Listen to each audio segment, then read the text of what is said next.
Hello everyone, David here, MixPlus TV. I hope you guys are having a great day.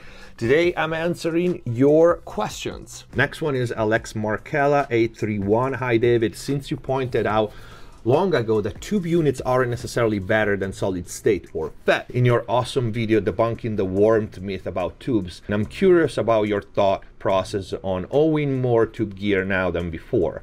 What's the main thing you pay attention to when selecting a tube unit so that it doesn't neuter the low end, for example? Well, you kind of answer your question.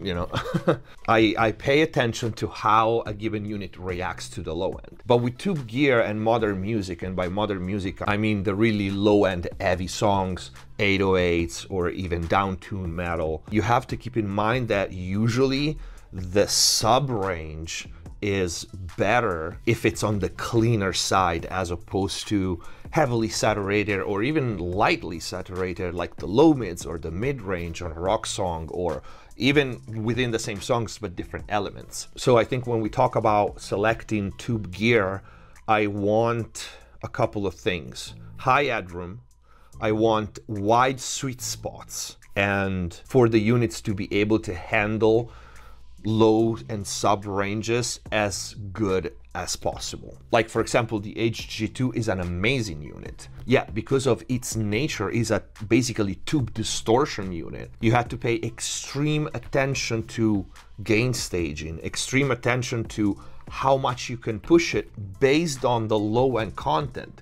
Not only, sometimes it's weird because on paper, everything sounds like math, but it's not. Sometimes I was able to push the HG2 on a hip hop or rap song, which had a huge low end, and for which I didn't think I could push it that much, and instead I could. The low end didn't fold, it actually added harmonics, and it sounded amazing. Sometimes I thought I could push it way more on an EDM song or on a rock or metal song, and I couldn't.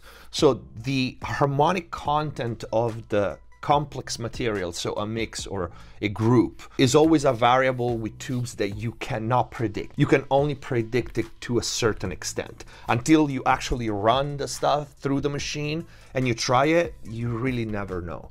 But for example, yeah, I love the HG2. I now have the Bishop by Gain Lab, which is this amazing channel strip that is built in a specific way. There are no discrete components at all in the preamp stage. It's a really high-end, full tube preamp, and only DW Fern and very few boutique others are built that way. So the circuit around the tubes is important, the headroom, the sweet spot, because for example, some units, some tube units, they sound really good, but they have such a tiny, narrow sweet spot. And so if you have a material that is too dynamic, it's either you're not saturating enough or you're saturating too much. One thing that I like about the HG2, the range is so wide that I can really use it on everything. So I think these are the things that I keep in mind when selecting a tube unit. Autoclave Beats. Hi David, do you prefer a regular type mouse or a trackball type mouse that many engineers use? I would love to know what you use and why. So this is my favorite. This is the Logitech trackball, and I used to have the other one. I still have it on my laptop with a blue ball, and that's my favorite, has been my favorite. So the reason is because the regular mouse inflamed my forearms, so this tendons here, and my elbow actually, for all the movements. So that was the reason as to why I started using trackballs. And I don't like the square or rectangular trackball that you move the ball with your two fingers, index or middle finger. It's very awkward to me to do this. While instead this, if you see my hand, right, is the most, I don't know, natural position that you can possibly have. And you can take this part, change the angle, but this is perfect to me because you can see, like, if you put your hand like this, like you were riding a motorcycle, right? It's not like this. If you straighten your arms parallel to the floor, it feels weird. It feels like you're pushing, right? This is a more natural position, which is exactly this. So because we spend so much time, I think everybody should find the right mouse that is good for them, and it might be this, and it might be the other trackball, or it might be the vertical ones that some gamers use. This is absolutely perfect for me. It just fits in my hands well. The angle, I never had problems with my forearm ever after I use this one. This is a little more expensive, is a little more refined than the blue one. I'll put the links in the info box down below. You can find them on Amazon. Next one, and sorry, I had to change camera because the battery ran out. TH Heinzer 1901. Hi David, can I track an analog synth straight into Fatso and then into UAD Apollo sound card, or do I have to put a preamp before the Fatso? Same question for drum machine, mono output into a distressor, then into the sound card. Thank you for your advice. So yeah, you can. So any outboard gear other than a mic preamp is expected to see a line level input signal, which is exactly what synthesizer, drum machines, and any modules that puts out music has. Their output is a line level. So yes, you can plug a synth into a Fatso and or any other outboard gear because they output a line level signal. And of course, what you're going to do is you're going to plug your synth or drum machine out into the input of the Fatso or distressor, whatever you want, and then the output of that rack unit into the line level input of your interface, whatever the interface it is. Make sure that your interface, like for example, I know some small UAD sound cards, they can bypass the preamp. And that's a problem because you're at that point feeding a line level signal into a preamp. And a lot of people just turn the gain all the way down, but it's not the same that running it into a line level input. But I think this is a problem only for the 2 channels ones. Multi-channel interfaces have line level inputs.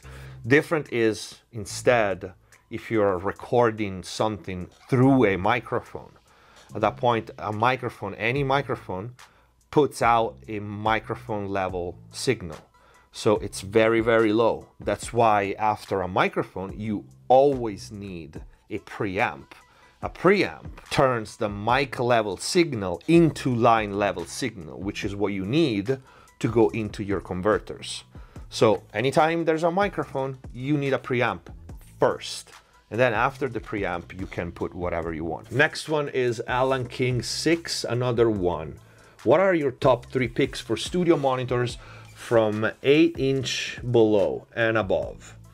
There are so many brands. I was looking for Eve Audio like you for my new studio, but the big boys are a little bit out of budget.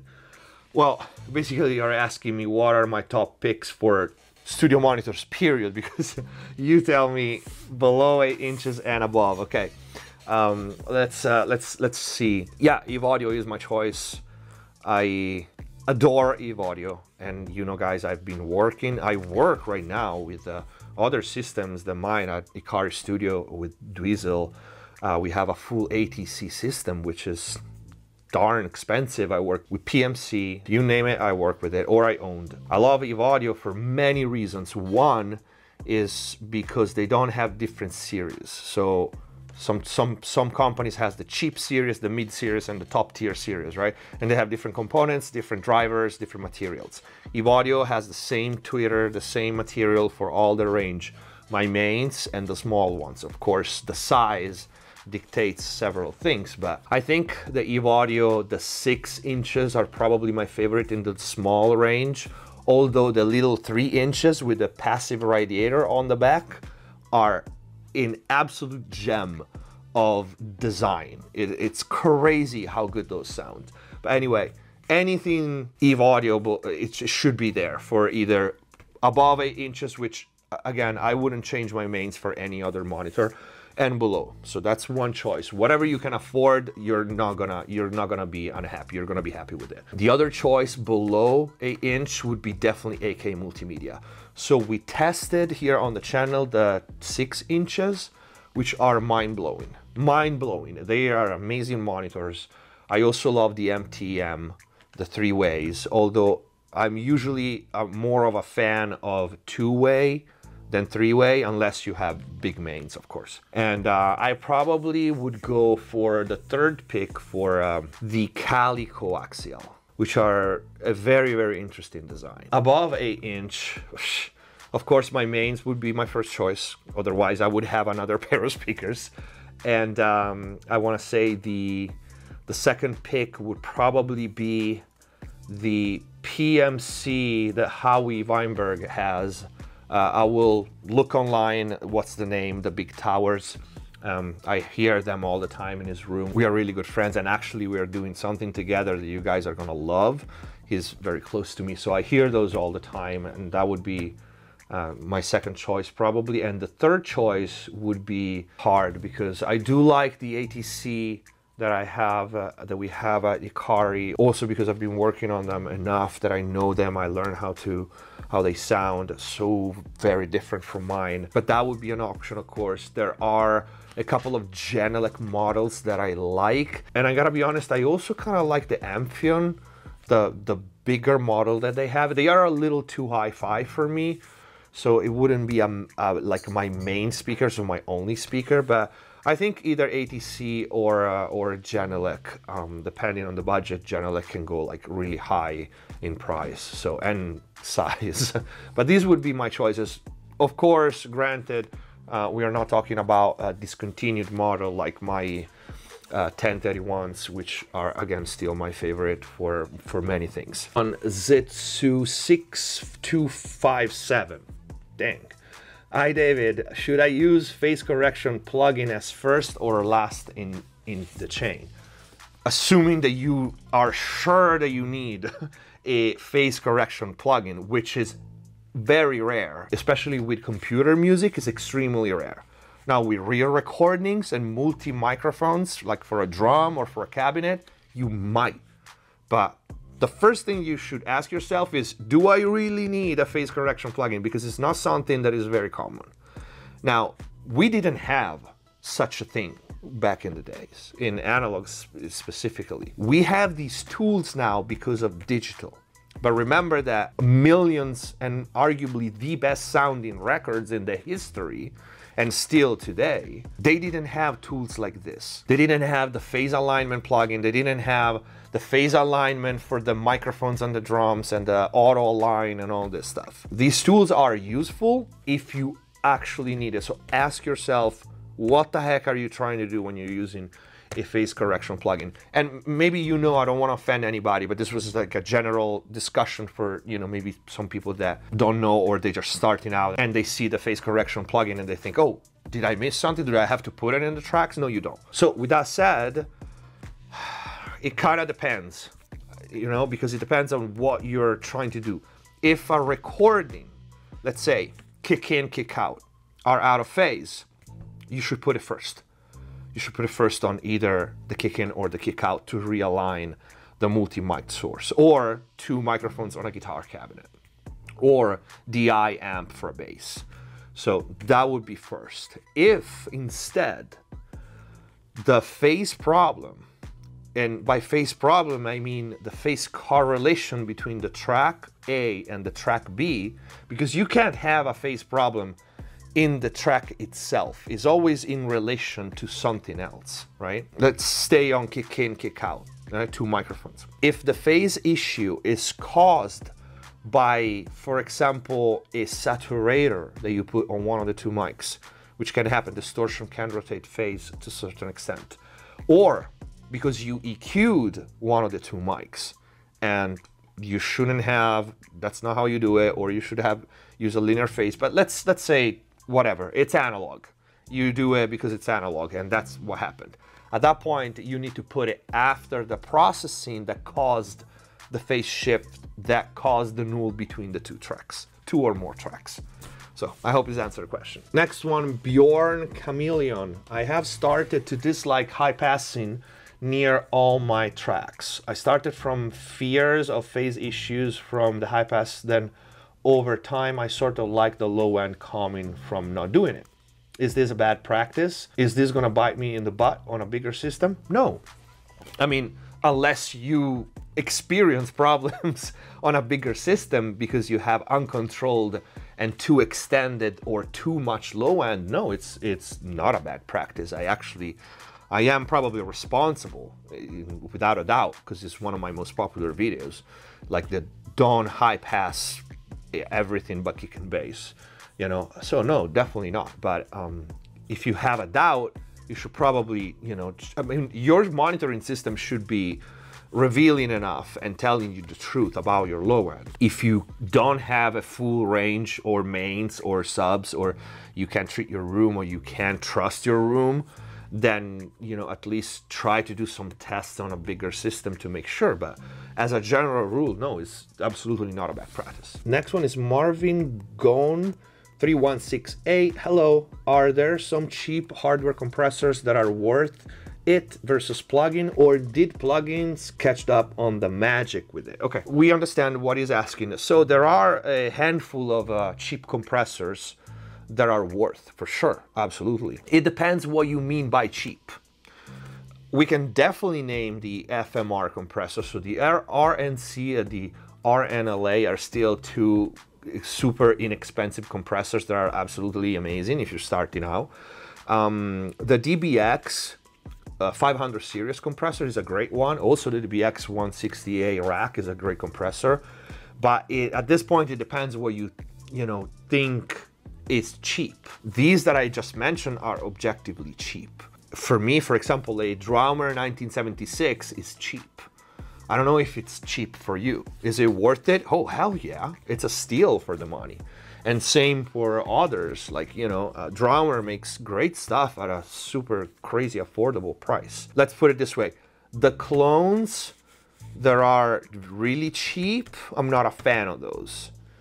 And at the same time, there are companies that make either spin-off, like for example, Stam, everything Stam makes is worth it. Stam makes some of the finest gear in the industry, period. And it's affordable, like the 76, the ADG that I have, or the D tubes, they are affordable, they are cheap to me. I don't know if those are cheap to you though. Compare with $200 plugin, that's how much they cost, maybe $300, I don't know. The FMR compressors are definitely worth having. Plugins are great though. I don't think, besides those three that I mentioned, unless you have, like, let's say at least 1,000 on the used market or 1,600 in the new market for one channel of compression, I wouldn't bother. You know, that's what I think. The next one, I actually responded to this one on the page on YouTube community. By the way, if you have questions for the Q&A, leave it in the comments down below.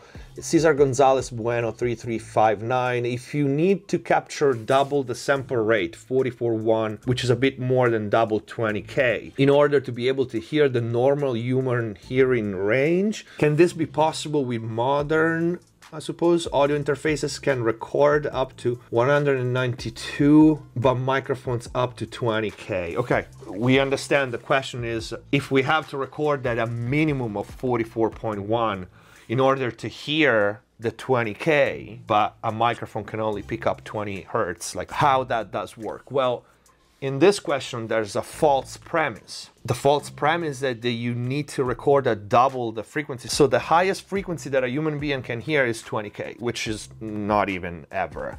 It's more like 18 after like you're like 3 years old. But the false premise is that he assumes that you need double this, so 44.1 as a bare minimum, to be able to hear 20K. That's not the case. We don't record at double 20K or higher, because otherwise we wouldn't be able to hear it. We record the higher sample rates because it's digital, and there's the digital processing happening. And so we transform an analog signal into a digital file. And that comes with artifacts. That comes with many problems in recreating. I'm not going into the science of it, which is long and painful.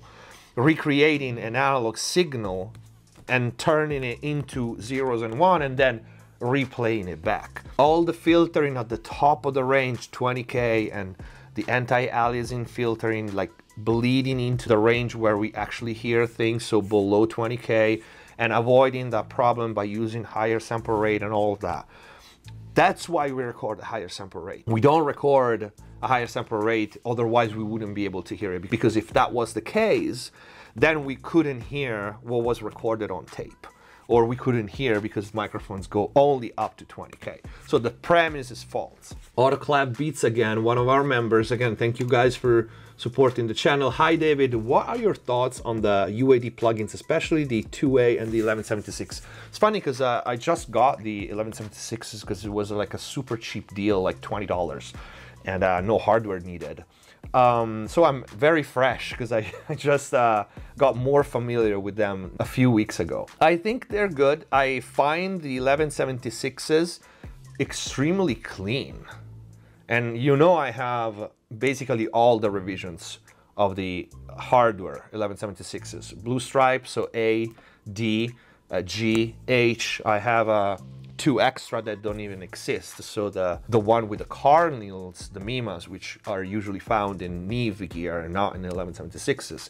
Then the NG76, which has 2 extra revisions, and then the revision D with the tube. So I don't think there's anybody with more hardware variations of 1176s than me. The UAD sound very clean. They sound good, but I don't hear the color that I have with the hardware.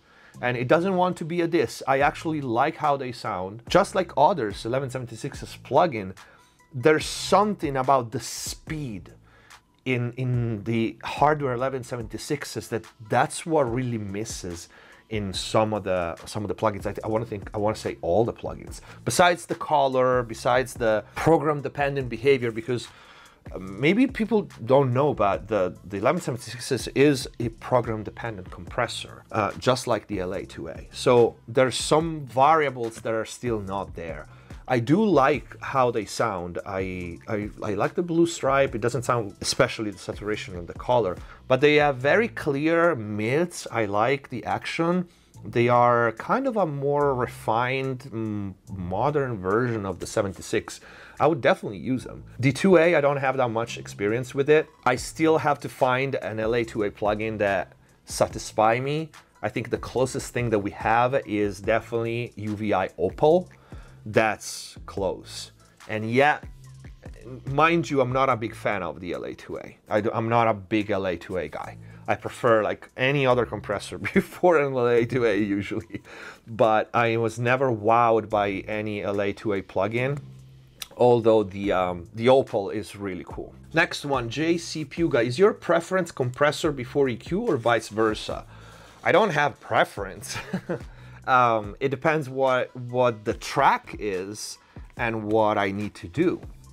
I can tell you the thought process behind why you would put a compressor before or after the EQ. You put an EQ before the compressor when you have to correct something wrong in the source material, so the track you're working. For example, let's say is a vocal, right?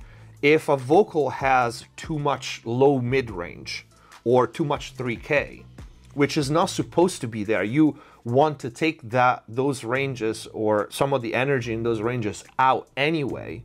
You want to do it before compression, because those excesses that are not even supposed to be there will trigger the compressor in a way that they shouldn't, because they're not supposed to be there in the first place. So you would take them away anyway. Or high pass a track that doesn't have any business having anything below 40 Hertz. It would trigger the compressor in a way that you don't want to. So all the corrective EQ is usually done before compression. All the enhancing or sweetening EQ is usually after, or you use EQ after compression to rebalance some of the side effects or effects of compression. For example, some compressors tend to round and muffle the top end.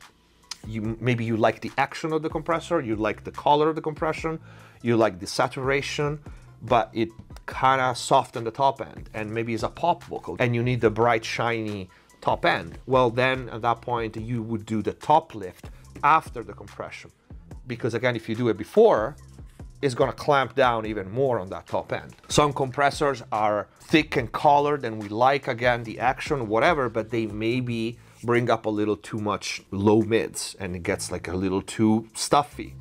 Then you would correct that after the compression, because it's the compression or the compressor, the type, that caused the problem. right? So there's no such a thing as you either put it before or after because you prefer it. Whoever says things like this doesn't know how to mix. It depends what you're doing, depends what the tracks ask for. And I think this is it for this Q&A. If you have questions, leave them in the comments down below. Make sure that you go and check out the new website, mixbusstv.com. All the mixing courses are there. The more you're active on the website, the more discounts you get. You can book lessons, you can book for mix and mastering and consultation and many other cool things that you should see. If you like the videos, please consider using the super thanks, support the channel, or grab some merch either here or on the new website. Thank you for watching. Subscribe if you haven't already. Stay safe and see you next time. Hands on my neck, hands grip my throat, lift me up.